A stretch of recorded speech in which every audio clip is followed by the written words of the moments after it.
5ই August এবং যেটাকে বলা হয় 36 জুলাই 2000 শহীদের রক্তের উপর দাঁড়িয়ে আমরা একটা স্বাধীনতা পেয়েছি, আলহামদুলিল্লাহ শুকরিয়া করি।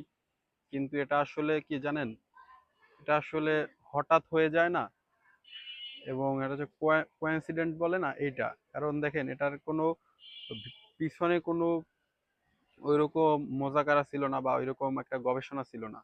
আর না হয় দেখেন যে ফ্যাসিস্ট হাসিনাকে যারা তৈরি করলো, এই প্রথম কালো, দিল্লি স্টার, এদেরকে এই কনস্টিটিউশন দুইটাকে ধ্বংস করে দেওয়া যায় নাই।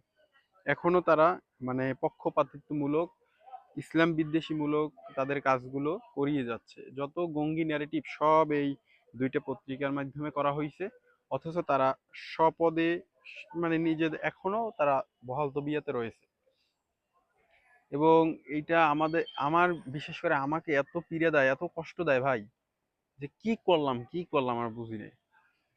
আমরা অনেক কিছু ভেঙে ফেললাম, মূর্তি টুর্তি হারাম করা বলে, কিন্তু এই দুইটা জিনিস কি আমরা ধ্বংস করে দিতে পারবো না বা পারতাম না?